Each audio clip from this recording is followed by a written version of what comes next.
Bienvenue sur Trace ta route, le podcast des choix audacieux. Je suis Lisa Marie, coach professionnelle, et ici, tu trouveras de l'inspiration, des outils concrets et des récits puissants pour oser tracer ta propre route. Alors installe-toi confortablement et c'est parti! Bienvenue dans ce nouvel épisode de la Love Série. Même si nous avons vu ensemble toutes les phases du couple, cette série vous a plu. Alors j'ai décidé de continuer. Tu l'auras compris, le couple c'est un sujet vaste où s'entremêlent nos émotions, nos croyances, nos valeurs. Mais nous ne partons pas avec la même base. Il est donc parfois difficile de ne faire qu'un. Aujourd'hui, nous allons détailler un sujet dont je t'ai déjà brièvement parlé dans des épisodes précédents, les styles d'attachement. Un sujet qui peut être aussi bien utile dans ton couple que dans toutes tes relations du quotidien, amis, famille, travail. Cette théorie de l'attachement, elle a été créée par un médecin, psychiatre et psychanalyste britannique qui s'appelle John Bowlby en 1958. Ces styles d'attachement, ce sont ce qui définit tes bases relationnelles et ça se forme à l'enfance. En fait, la disponibilité, la qualité des soins que tu as pu recevoir ou non lorsque tu pleurais en étant bébé, ça va déterminer ton style d'attachement. Lorsqu'un nourrisson il manifeste une peur, un besoin, une angoisse, c'est à travers les pleurs. La personne en charge de répondre et d'apaiser ses larmes, la mère, le père, le tuteur, la nourrice, deviendra une base de sécurité pour l'enfant vers laquelle il pourra se tourner en cas de besoin. Et donc, par la suite, ça lui permettra d'explorer le monde en toute liberté.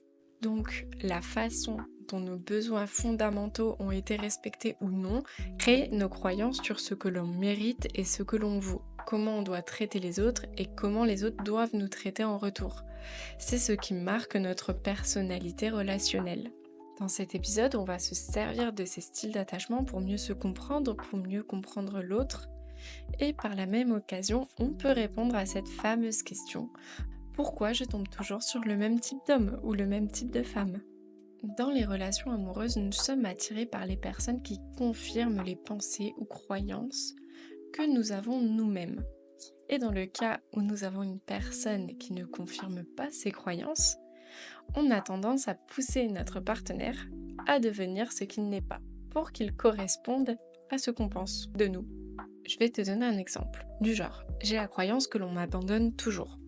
Donc, soit je vais attirer un style d'attachement qui a une tendance naturelle à m'abandonner, soit j'attire une personne lambda, mais je vais inconsciemment la pousser à bout, dans mes actions, à travers mes mots, pour qu'elle m'abandonne.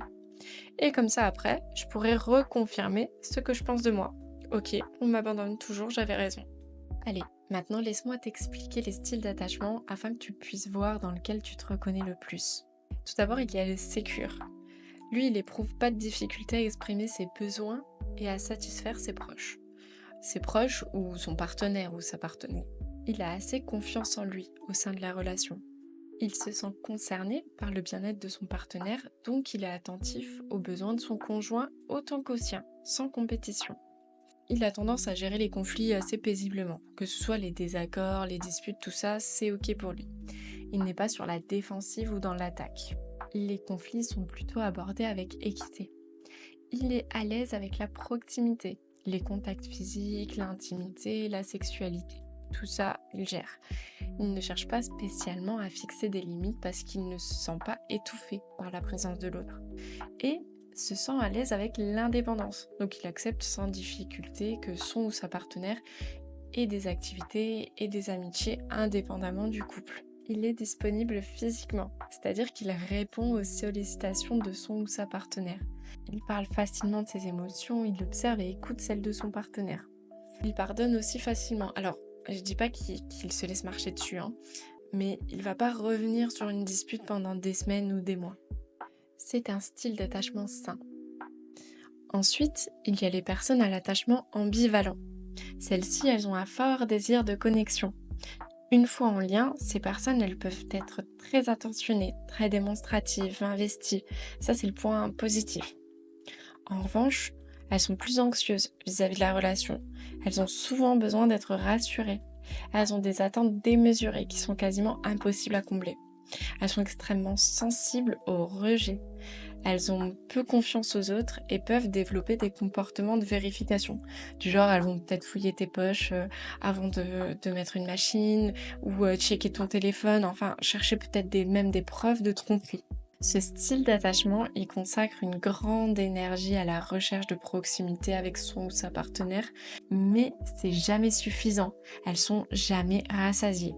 Leur sexualité peut devenir un outil pour se rassurer sur l'amour de l'autre, au lieu du plaisir partagé, ce qui peut créer une sexualité dysfonctionnelle.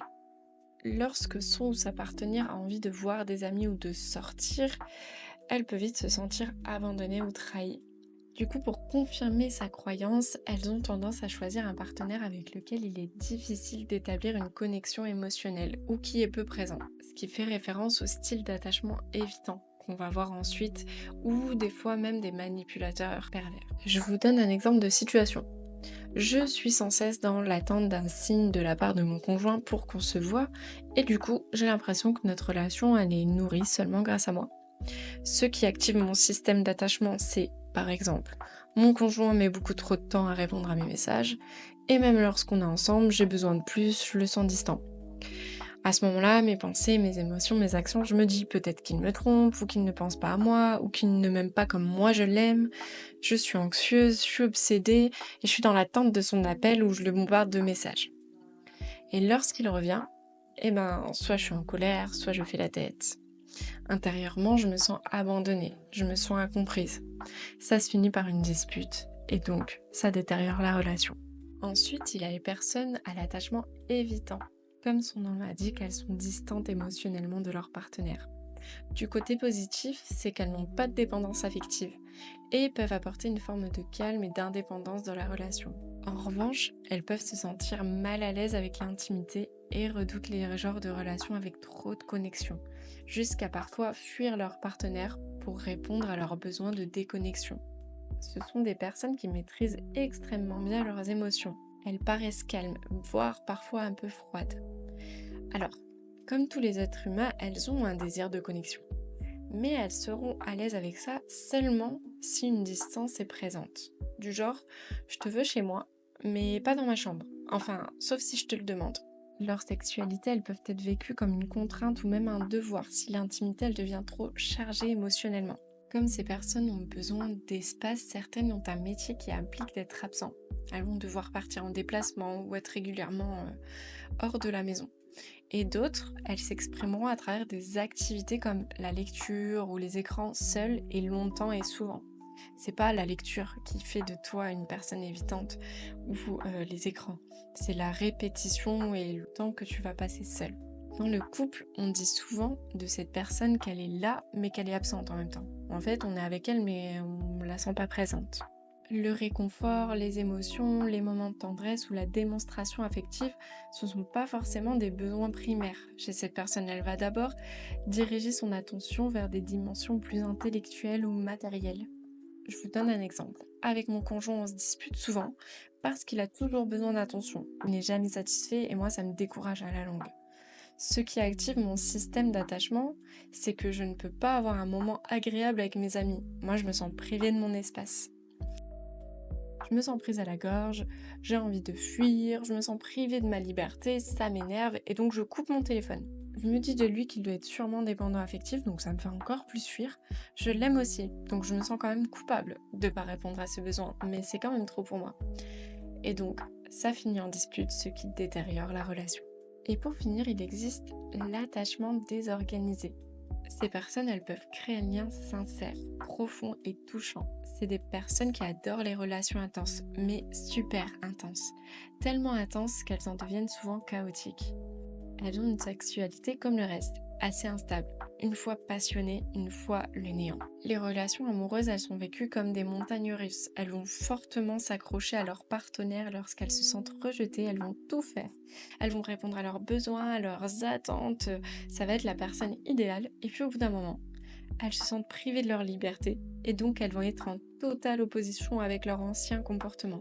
Ce qui est difficile à vivre pour le partenaire, parce qu'il comprend pas. Et c'est pas sur quel pied danser. Je vais te donner un exemple. J'ai une relation super intense avec mon conjoint. On s'aime fort, mais c'est un vrai tourbillon. Un jour, je suis hyper fusionnelle et puis j'ai envie qu'on se voit tout le temps. Je réponds à tous ses messages, je fais tout pour lui. Et puis, dès qu'il devient un peu trop présent et qu'il répond à mes besoins, qu'il me demande quelque chose, j'ai l'impression d'étouffer. J'ai besoin de silence, j'ai besoin de distance et j'ai besoin de disparaître. Ce qui active mon système d'attachement, c'est quand il me demande ce que j'ai. Il me pose des questions sur ce que je ressens. Il veut parler de la relation et là je panique. J'ai peur de m'attacher trop fort, de dépendre de lui ou qu'il me fasse du mal si je me montre vulnérable. J'ai peur d'être abandonnée et d'être envahie. Je me dis que je ne suis pas faite pour être en couple, que je vais forcément être blessée, que je sois une boule dans la gorge, un mélange de peur, de tristesse, de colère, et je commence à douter de l'amour que je ressens. Un jour, je l'appelle 10 fois et je veux absolument qu'on parle et qu'il me rassure. Et le lendemain, je lui dis que j'ai besoin d'espace, je deviens froide et je l'ignore. Je fais vraiment des allers-retours en fait, je me sens épuisée émotionnellement. Je culpabilise parce que je vois que ça le fait souffrir et moi aussi ça me fait souffrir. Et à force, ça crée de la confusion, des malentendus, des disputes à répétition et ça abîme notre relation. Mais rassure-toi, tout n'est pas figé. Déjà, dis-toi que l'attachement sécure, c'est celui qui est inné chez tous les êtres humains. Donc, tu ne dois pas apprendre à devenir sécure, mais simplement à te souvenir. Et puis, nos styles d'attachement peuvent évoluer. C'est possible d'acquérir un attachement sécure, premièrement, en devenant conscient de notre propre style, et deuxièmement, en choisissant de préférence un partenaire sécure. Il est possible de travailler sur ses peurs, sur ses mécanismes de défense et sur son sentiment d'insécurité. Alors, on dit souvent de travailler sur soi seul pour avoir une relation de couple épanouie. Je suis d'accord avec ça. En revanche, c'est seulement à deux que tu comprendras, que tu découvriras l'avancée de ton travail et de ton chemin que tu as pu faire toute seule. S'il n'y a personne en face de toi, comment tu peux te rendre compte et t'apercevoir du chemin? Et donc, à vous de continuer ce chemin à deux par la suite. En faisant mes recherches, j'ai trouvé un exercice assez simple à te partager pour que tu puisses commencer à travailler dans ce sens. Prends le temps d'observer les personnes autour de toi et choisis un couple que tu connais avec un style d'attachement sécure. On en connaît tous un ami, un oncle, une cousine, peu importe. Une relation épanouie, stable, sereine. Et demande-toi, je t'invite à mettre pause et à prendre le temps de répondre à ces questions. Comment font-ils pour gérer les conflits? Comment réagissent-ils lorsque leur partenaire ne va pas bien? Quelle liberté s'accordent-ils mutuellement? Que choisissent-ils d'ignorer? À quoi décident-ils de répondre? Ça peut être aussi un super exercice de se reposer les questions lorsque il y a une dispute au sein du couple ou un désaccord. Tu peux aussi le demander et questionner directement le couple en question si tu te sens suffisamment en confiance. Ce qu'il faut retenir, c'est que nos styles d'attachement ne sont pas une fatalité. Même si on a développé certaines protections, certains réflexes, on peut apprendre à s'en libérer petit à petit. Ça demande de la conscience, de la patience, parfois un accompagnement, mais c'est possible. Et surtout à deux, c'est encore plus puissant. Une relation saine avec quelqu'un qui communique, qui accueille ce qu'on vit sans jugement, ça peut vraiment devenir un espace de réparation. On apprend ensemble, on grandit ensemble, parce qu'au fond, on n'a pas besoin d'être guéri pour aimer, juste d'être prêt à se regarder en face et à oser se montrer tel qu'on est. Merci d'avoir écouté cet épisode. Si tu l'as aimé, pense à t'abonner au podcast, à laisser un like ou un petit mot et à le partager à quelqu'un que ça pourrait aider. Je te dis à très vite pour un nouvel épisode et d'ici là, prends soin de toi.